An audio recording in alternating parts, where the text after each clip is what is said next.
Hello. Happy December whenever you're watching this, because this is recorded in December. Or as I like to call it, Happy Hubba Bubba Max to the max. But seriously though, Happy Halloween in December. Because if Christmas can be in July, Halloween's going to be in December, and there's nothing you can do to change my mind. Okay? Die Hard's a Christmas movie. Deal with it. But on another note, this is a review of Winnie the Pooh 2, Blood and Honey 2. All the honey. All the blood. All the blood. I don't know, it was really good. Honestly, I was pretty surprised. The kills were actually, very realistic. and brutal. Yeah. In fact, the third one's going to be called Brutal Hustler. Actually, I heard it was going to be called Winnie the Pooh 3, Blood, Sweat, and Honey. I like that better. But yeah, no, it was good. So,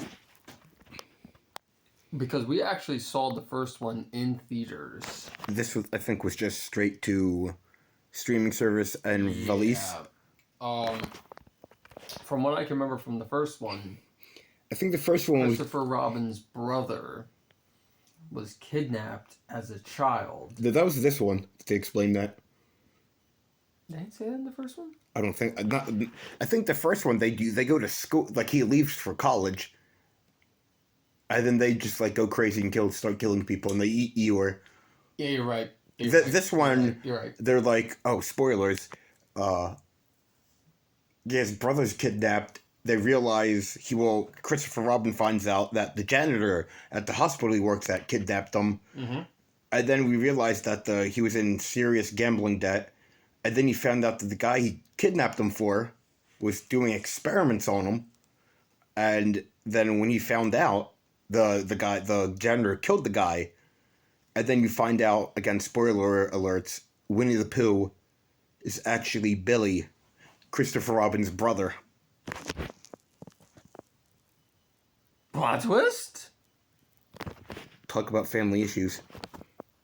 Right. Dr. Phil ain't gonna help that. They should call it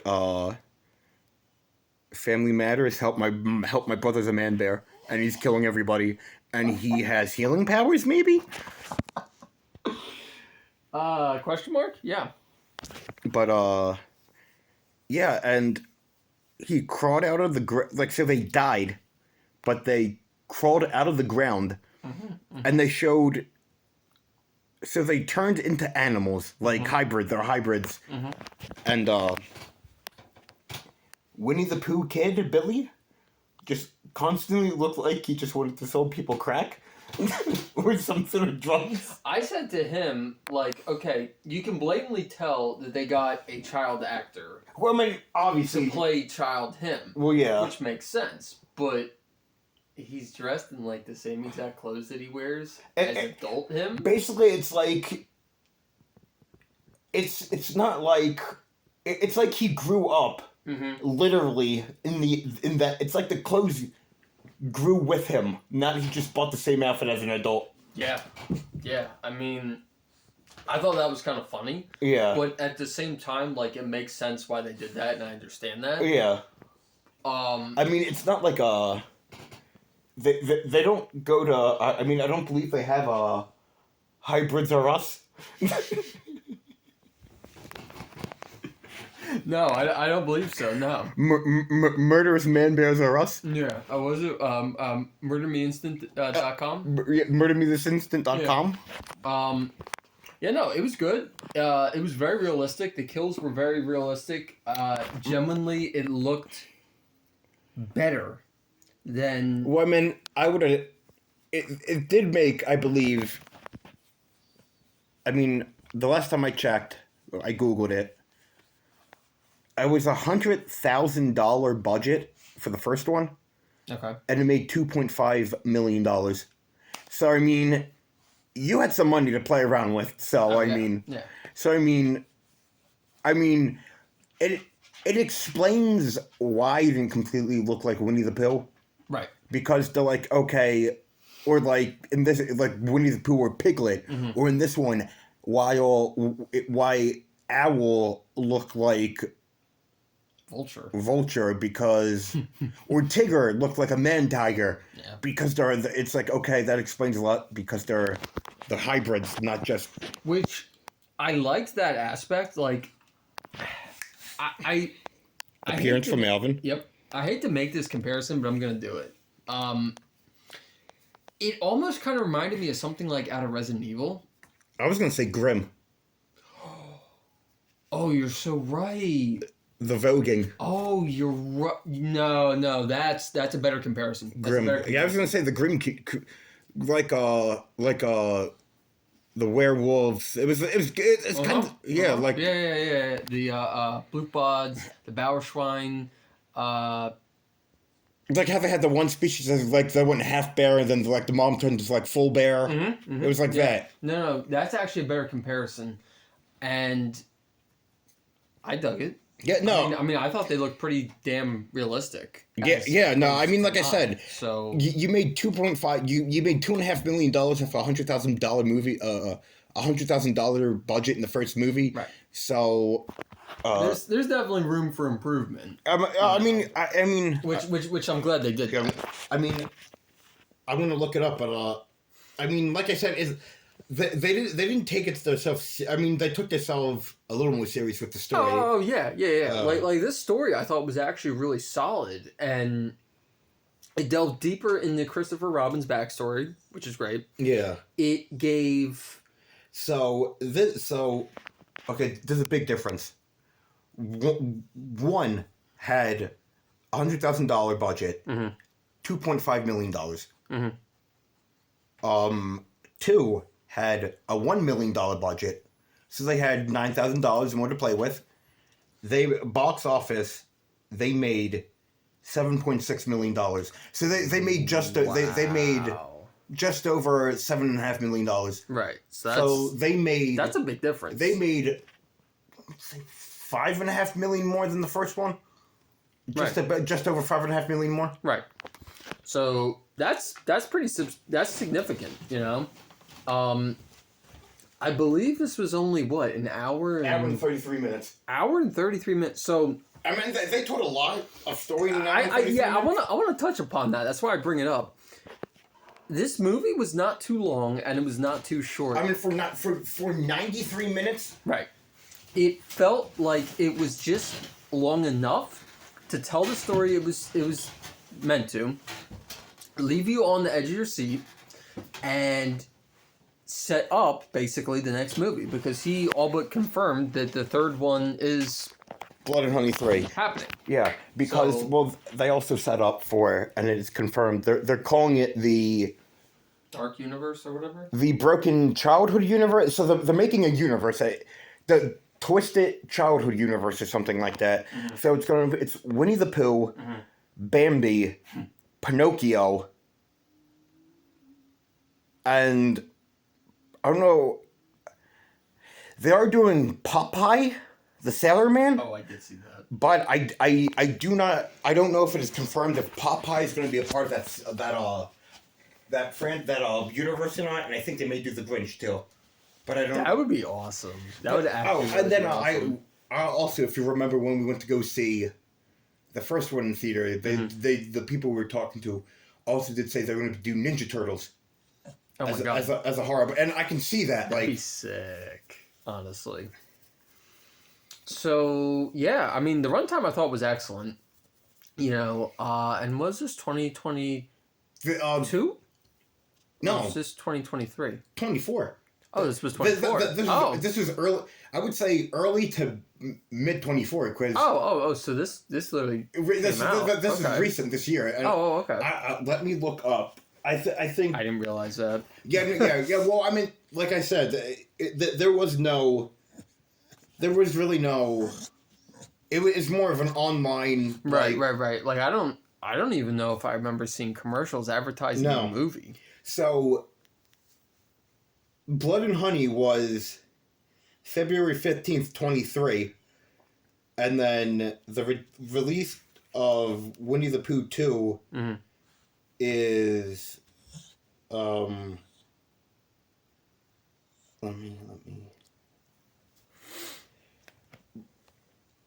So February of 23, March. This was your birthday's April, March, March. 26th, 28th.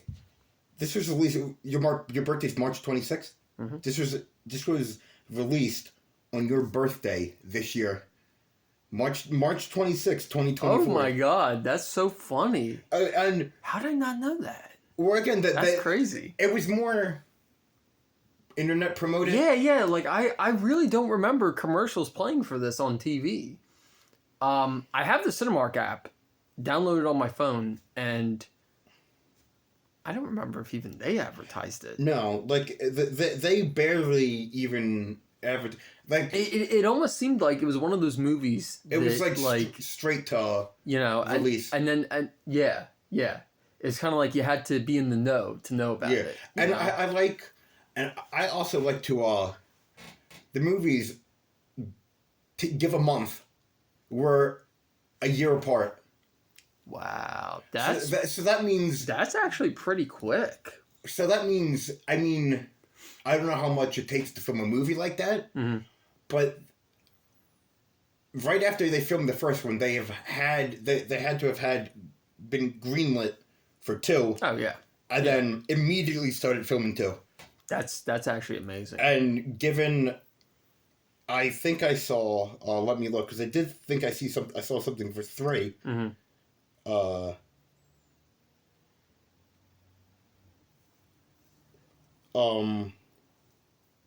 filming of. Okay, so.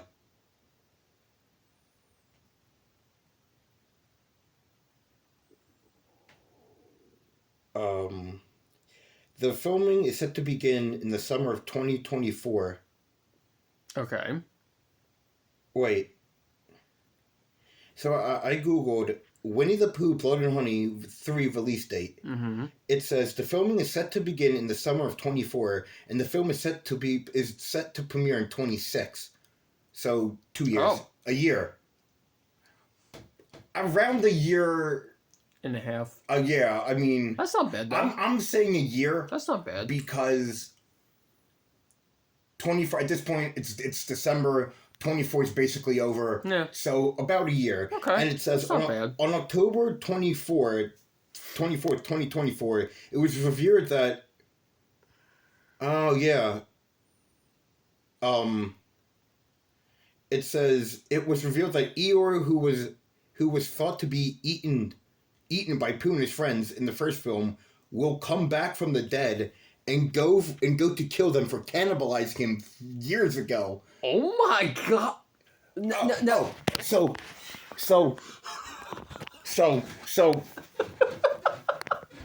he's gonna rise up, Undertaker style. Rest in peace. This is gonna be a trilogy, and I'm calling it right now. Because in every great movie, and every great team-up movie, there's always a fight. Deadpool and Wolverine, they fight and then they team up. So they're going to fight with Eeyore. And then Eeyore's going to be like, dude, those bitches ate me. They went all Silence of the 100-Acre Woods on me. Hannibal Pooh Bear and friends, if you know what I mean. And then by the end of the movie, I feel like it's going to be weird, like, you know about Lobo the bounty hunter, right? Only his species can kill each other. Right. It's going to be like some weird rule like that, where only weird hybrid people can kill weird hybrid people. I love your theory and where this is going. So, it's going to end I love it. It's going to end in glorious murder with these movies. It's blood everywhere. Maybe some. I'm not even going to go there because we're keeping it PG on this channel. Yes, at least we try to. Explosions, blood, hot women, rave scene, murder. But this movie is all about there was a lot. Speaking of murder, there's a lot of decapitation in this. There was a lot of head kill. Yeah, this this was definitely not for kids. He beat someone to death. He beat a cop to death with their own arm, and then shoved it in her mouth. I'm sorry, that really wasn't funny, but it was funny how he did that. It was like the one raver hopped into an oven and he didn't realize it was an oven, and he locked himself in there, and he literally just went up to the dial and. That reminded me of Deep Blue Sea. Oh no! And he was like, "This shark's really trying to cook my ass alive." Sam Jackson's ass didn't survive. Yeah. And then what was the other guy? LL Cool J. Yeah. He was the first African American to survive a horror film. I think. So honestly, I liked it as a B movie horror. Oh, as a B horror movie. Yeah, I'd give it a 10 out of 10. Yeah, because it world building, it expanded on why they don't look like complete animals. Christopher Robin backstory. Christopher Robin, he's in therapy for it. Yep. But yeah, it's okay. His it's like how he met Pooh, and then he the realization that when he met Pooh, he was like, my brother was in front of me the whole time. Yeah. So. Honestly, I would say I like this more than the first one. Oh, yeah. But, it just makes sense why I liked it more than... Well, why we both liked it more than the first one, really. It just made sense out of everything, honestly. But, this was good. I would give it a recommend. I feel like the first one was just like... And I still kind of get the vibe from this one. It's Winnie the Pooh. Let's see how far we can go with Winnie the Pooh. Right. But then that was more so the first one. True. And then this one's like, all right, let's world build, let's expand, let's explain why they look like people in costumes. No, I honestly loved it, and yeah, I would say I liked it more than the first one. No, I don't, and it's rare to say that you like a sequel more than the first one. Well, off the top of my head, I can only think of Empire Strikes Back and Raiders of the Lost Ark. I would also add Beetlejuice to that list, honestly. Beetlejuice. Wow. I mean, okay. I mean, okay. I mean, okay. I wouldn't obviously go the Lost World Jurassic Park over Jurassic Park, because that's blasphemy. Well, see, Lost World's like Jaws 2. Did they really need a second one? No. Did they need a third one? No. But see, but with the second trilogy of Jurassic World. They redeemed themselves. Jaws 4, it was like, dude, you're just Another with that series would be Jason with Friday's. Dude, if you have to go to space because you're running out of ideas, I'm looking at you, Fast and Furious. That'd be like Jurassic Park. That'd be like John Hammond going like, screw it, let's build on Mars. And on that note, I think that's gonna do it for this review. This has been Hubba Bubba Max. No, we're not sponsored by Hubba Bubba. Is that even around anymore? I think. Are they still alive? Are they still functioning? Yeah, that was the one that came in that case, and you. I was a psychopath. I ate it from the side instead of Yeah. But yeah, I am Shamalama Ding Dong. This is the Catholic Mango. I'm X-Wing at Aliciousness, Windigs, Moiseus, / the 4th, the 10th. Oh, good.